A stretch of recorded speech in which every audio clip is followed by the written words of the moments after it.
This is the CBS Evening News with Dan Rather and Connie Chung.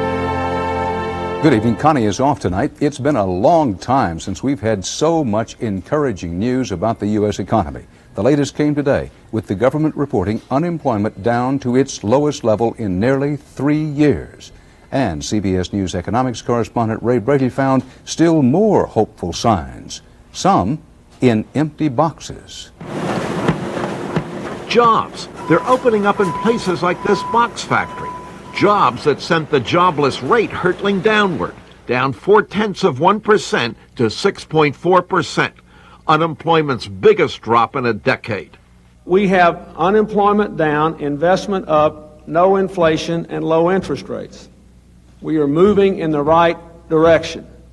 The gains were right across the board, with a separate survey showing 208,000 jobs coming in industries like manufacturing, finance, and construction. Psychologically, the unemployment rate is very important because if people feel that there's less risk of losing one's job, then their confidence goes up. And they start spending money, and that picks up all of industry. Already, orders are up 1.2% in October for factories making autos, steel, and other products. And today's index of leading economic indicators, designed to tell what's coming, rose 0.5% in October.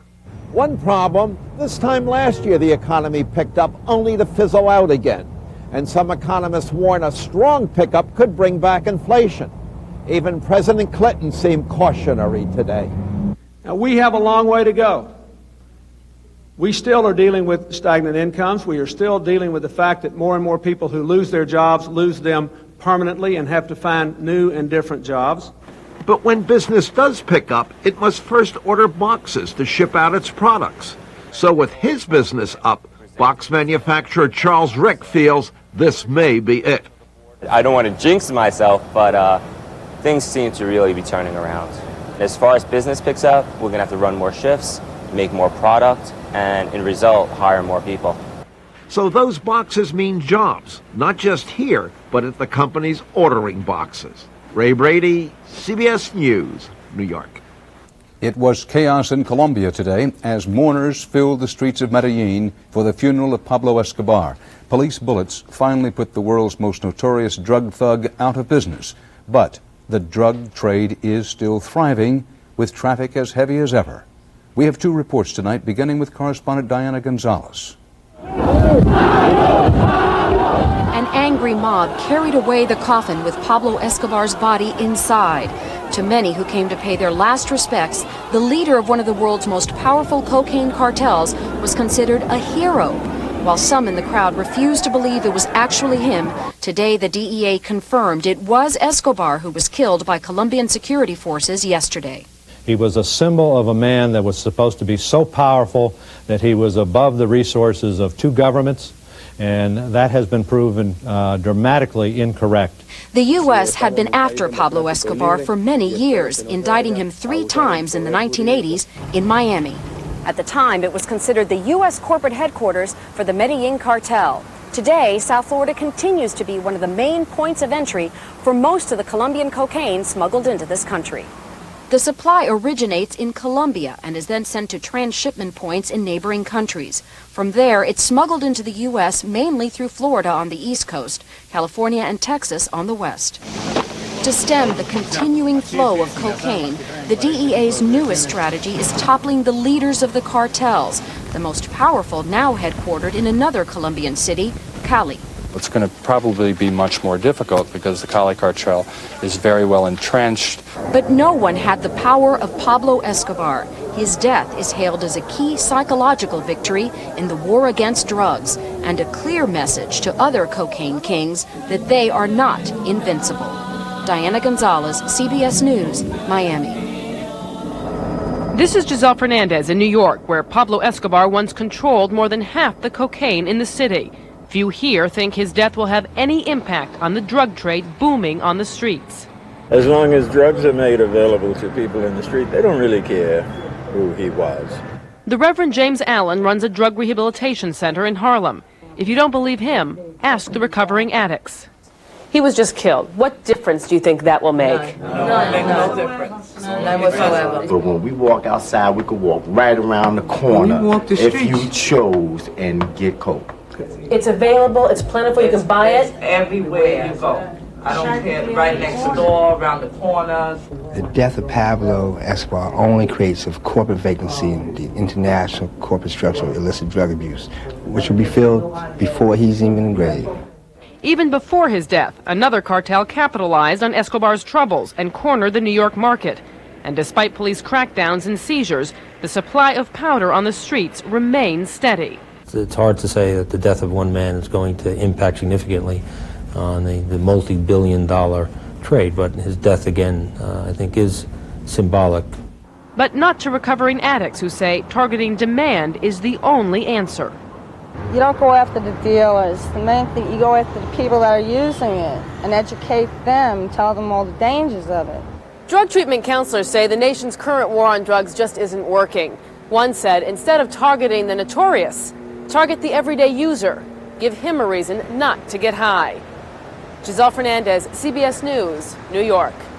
9 weeks ago tonight, a 12-year-old girl was abducted right out of her bedroom in Petaluma, California, by a bearded intruder. There is still no sign of the girl, but investigators tonight say they have found strong evidence linking a suspect to the crime. Correspondent John Blackstone has the latest. With an intense search on the edge of California's wine country, police are hoping finally to solve the mystery of the disappearance of Polly Klaas.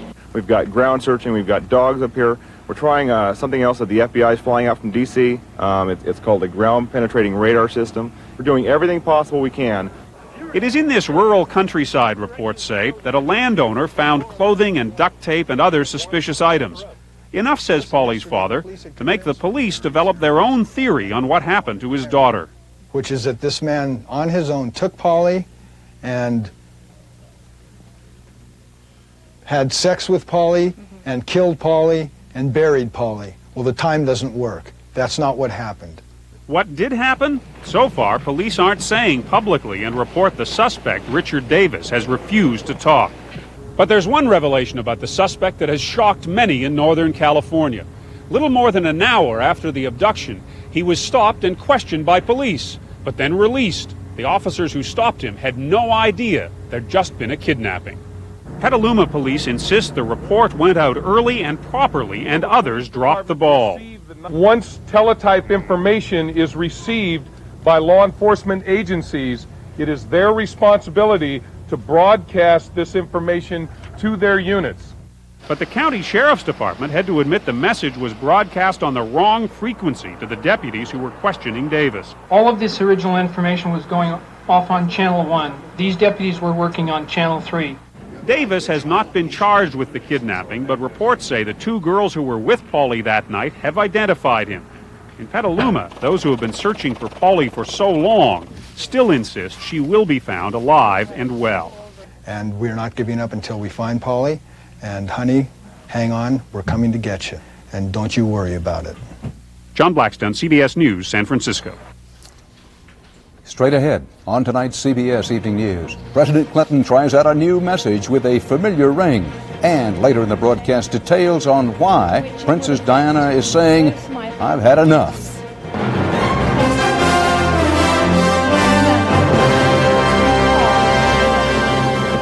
When I got Dave a new electric shaver, I didn't know if he'd like it. But I shouldn't have worried, because I selected the Wall Custom Shave System. Wall gives you a choice: sensitive, close, or super close. First, Dave tried the sensitive foil. He liked it. Then he used the close foil. Smooth. Sometimes Dave prefers the super close foil when he wants to be really close. So whether your man's tender or tough, the Wall Custom Shave System, the shaver of choice. Watch how fast Dristan nasal spray works. What do you smell? I can't smell anything. Use Dristan nasal spray. Now smell. Oh yeah, I can smell that. What is it? I can smell an orange. Dristan nasal spray. Fast, effective relief. How fast does Anbesol start to relieve toothache pain? Before you can say Anbesol. denture pain? Before you can say Anbesol. relieve minor mouth pain on contact with Anbesol in regular or maximum strength. In Houston, one of the U.S. space program's biggest contractors confirmed today it is a target of a federal investigation of corruption inside NASA. Martin Marietta Company says it has been cooperating now with an FBI sting operation. Federal officials say the investigation focuses on possible fraud and kickbacks involving NASA employees and its contractors. Up in space, the crew of Endeavour is heading for record-high orbit for a shuttle mission. Little by little, they're closing in on the contractor-flawed Hubble telescope, about 350 miles above Earth. Rendezvous with Hubble expected sometime after midnight to begin a complicated and expensive repair effort. Trying to fix up the mess from the great Midwest floods of last summer is the object of a bill signed into law today by President Clinton. This legislation provides $110 million to help families relocate to higher and safer ground. Common ground and personal responsibility were topics the president targeted today during a speech to some old political allies. As CBS News White House correspondent Rita Braver now reports, President Clinton is pumping up the volume on a new presidential theme. President Clinton reached out to a group of centrist and conservative Democrats today who criticized him for being too liberal. And the president sounded a new theme, one his aides say we'll be hearing a lot more about, returning to basic American values. He mentioned it half a dozen times in today's speech. Most of all, we believe in individual responsibility and mutual obligation. The government must offer opportunity to all and expect something from all. With that vision and those values, I believe that these ideas are beginning to change our nation. White House officials say the president is particularly worried about crime and the deterioration of the family, things he believes government programs alone can't fix. Mr. Clinton says he's recently realized how much of a bully pulpit the White House is, and he's used speeches in California and Memphis to bemoan the rate of children killing children. How would we justify the things that we permit that no other country in the world would permit? But the administration is also leery about assigning blame for eroding values, remembering the uproar when Vice President Quayle attacked the unmarried television character Murphy Brown for bearing a child. Today, however, Mr. Clinton said this country must bring down the number of children born out of wedlock. And when they do have children, both parents are going to have to take more responsibility for them. We're going to have to crack down on identification of paternity, on child support enforcement. We're going to have to demand that people take more responsibility for the consequences of their action.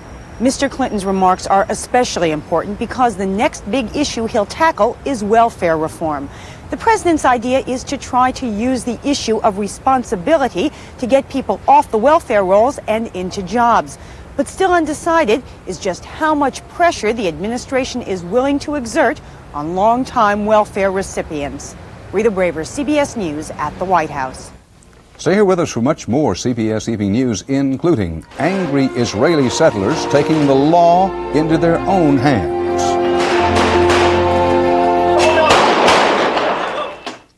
Salad Shooter helps you every day. How about some cheese for your pizza or perfect Salad Shooter hash browns for breakfast? Vegetables sliced or shredded, and nothing tops a salad like Salad Shooter. Slicer Shredder from Presto. Helps you every day.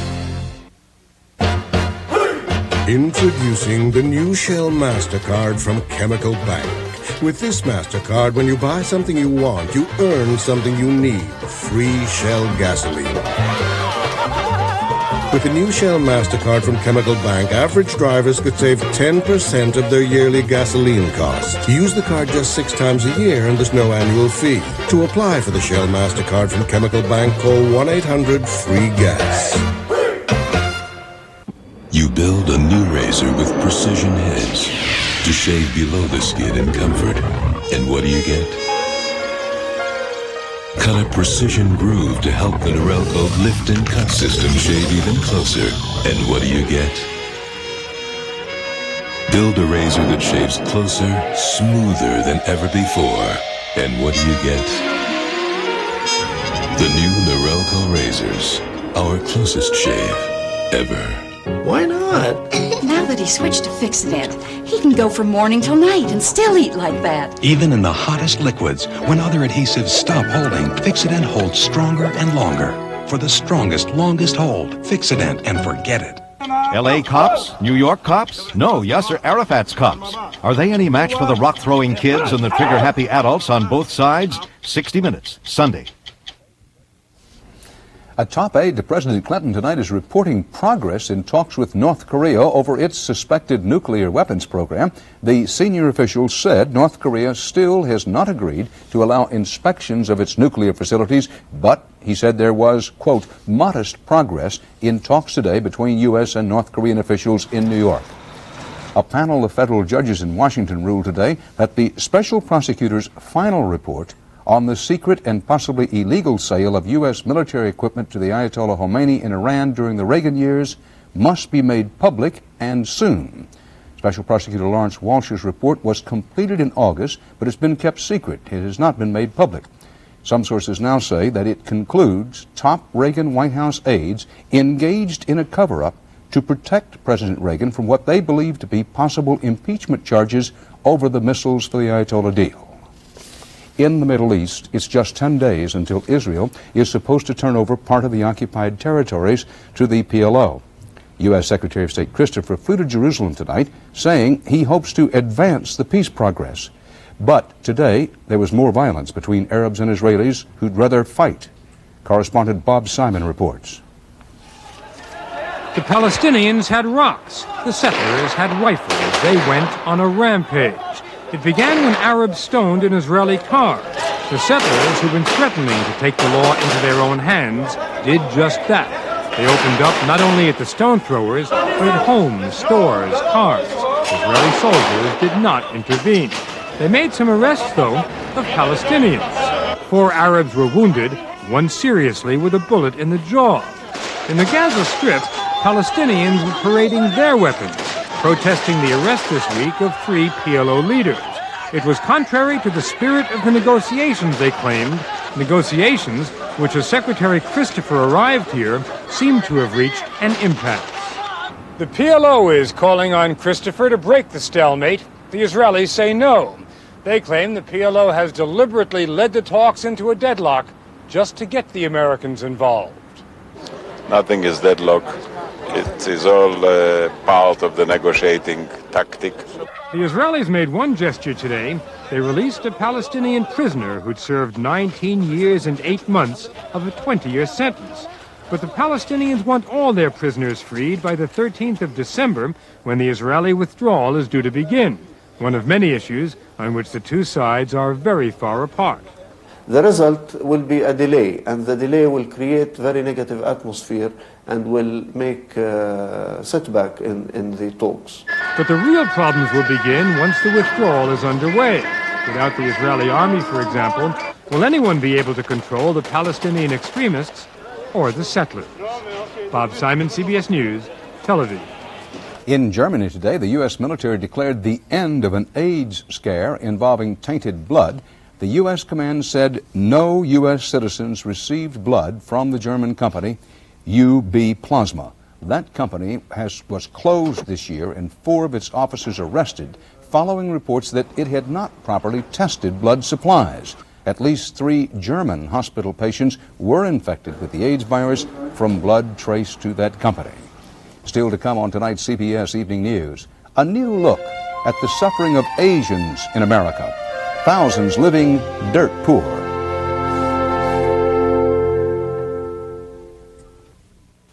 Sears early opening sale tomorrow, Saturday, 8 to 10 a.m. Save 10% on all regular priced appliances and electronics. Plus, knock an extra 10% off regular and sale merchandise in all other departments. Tomorrow, Saturday, 8 to 10 a.m. only at Sears. These are drugs. They come in many colors: electric blue, shocking pink, glow-in-the-dark orange. Kellogg's All Bran is not a drug. It comes in just one color, the natural color of wheat bran fiber. We admit it's not as flashy, but a lot of regular folks find All Bran, as part of a high-fiber diet, very tasteful. A high-fiber diet and Kellogg's All Bran for drug-free regularity.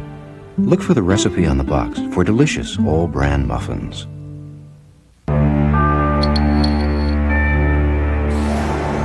The new Accord EX Coupe. There's more horsepower. Handling and comfort are perfectly balanced. It has dual airbags and anti-lock brakes. we've taken it about as far as you can go. The new Accord EX Coupe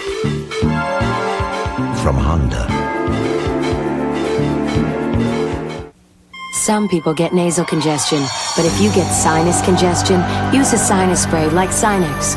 Only Sinex has a decongestant plus Vicks Vapors, so you can feel your swollen passages open up. For sinus, think Sinex. It's a showdown at the Hoosier Dome between two of the top teams in the nation.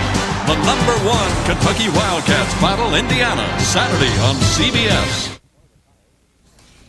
One of the powers of the U.S. House of Representatives is calling it quits. Texas Democrat Jake Pickle announced today he'll retire next year after more than 3 decades in Congress. Pickle is 80 years old. He holds the White House seat that once belonged to Lyndon Johnson. We can now clear up some of the mystery about the man who shot up the state unemployment office in Oxnard, California. Turns out that Alan Winterborn was an unemployed computer engineer turned down for jobless benefits in a case that went all the way to the Supreme Court. He once ran for Congress saying that would be a good job. Yesterday, Winterborn killed 3 unemployment workers and an Oxford police officer before he was shot dead in nearby Ventura, California. A new study of Asian immigrants in California is raising doubts about what some see as a racial stereotype. It's not a negative stereotype. Asian Americans have been tagged by some as a, quote, model minority. But there are many Asians and many Asian groups in the United States, and the image of instant achievement does not apply to all. Correspondent Bill Whitaker has a report. To many of us, this is the face of Asian America, successful exemplars of the American dream. But increasingly, this is the face of Asian America, too. A new study in Los Angeles finds more than 13% of Asians here living in poverty, double the rate of whites. Many, like the Yun family who escaped war in Cambodia, only to be trapped by poverty in Los Angeles. I cannot earn more money for them. The study calls them the forgotten. We become so invisible that people just simply never see, even though it's there. It's not just a problem here in Los Angeles. The surge in Asian immigration is swelling the ranks of the poor nationwide. They work for subsistence in New York sweatshops and hot kitchens, rely on charity for food and clothes in San Francisco. We have no money to buy clothes. Refugees from squalid camps in Southeast Asia arrive in America, often to end up dirt poor yet hopeful in California. But more than 45% of some Southeast Asian groups live below the poverty line. Their problems compounded by a lack of marketable skills and English and an anti-immigrant backlash. From a policy standpoint as well as a social standpoint, it's going to be very difficult, I think, for these folks to be able to get anywhere. Yun says maybe he won't get anywhere, but he's determined his children will. So I told them to try to learn more and more for their future. But as more and more immigrants arrive every day, it's a future filled more with hope than promise. Bill Whitaker, CBS News, Los Angeles.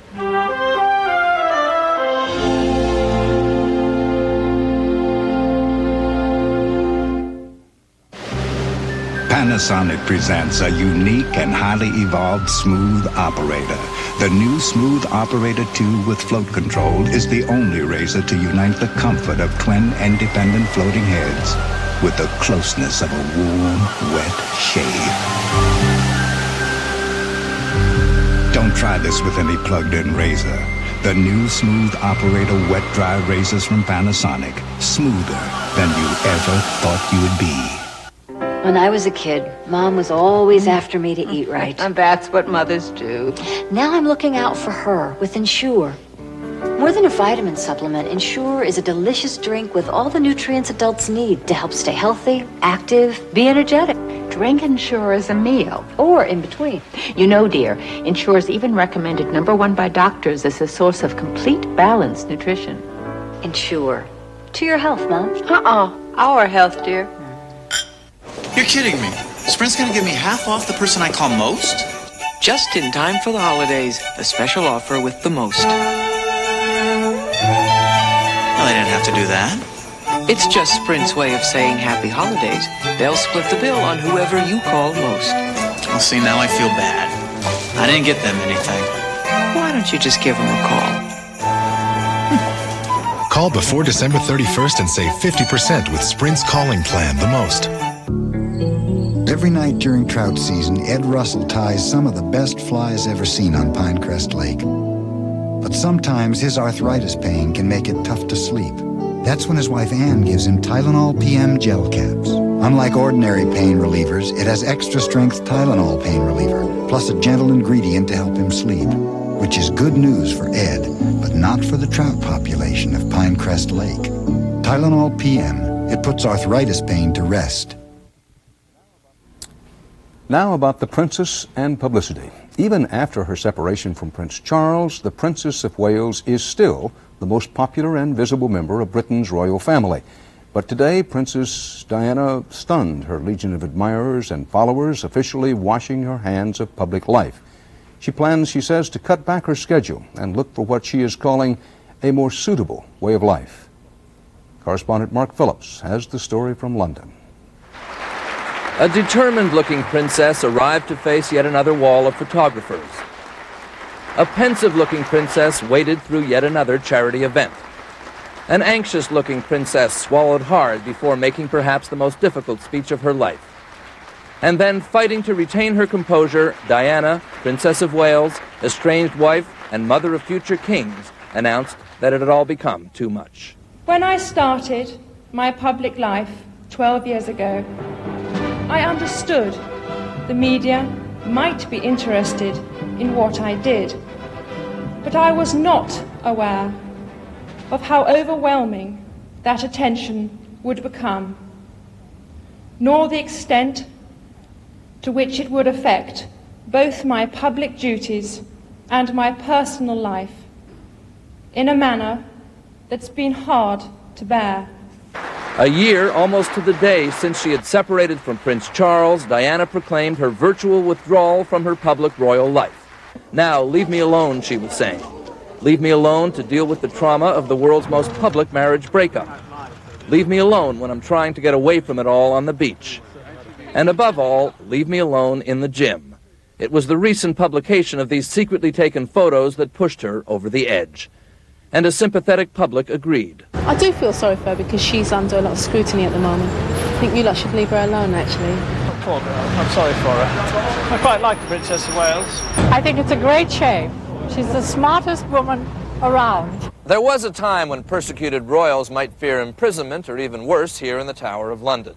These days, there's a different kind of imprisonment, the intrusive, relentless, suffocating embrace of public and media attention. In 12 short years, the innocent child bride who captivated the world has come to this. Mark Phillips, CBS News, London. Everybody has their problems. Part of our world tonight. Bob Schieffer will be here tomorrow. Connie and I will see you Monday from Washington. Dan Rattle reporting for the CBS Evening News. Thanks for choosing CBS. Have a great weekend. Good night.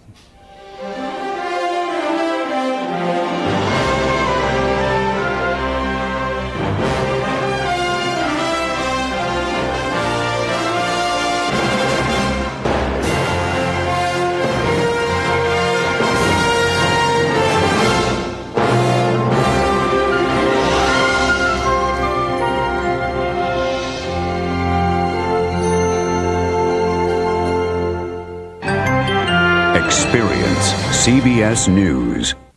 This is CBS.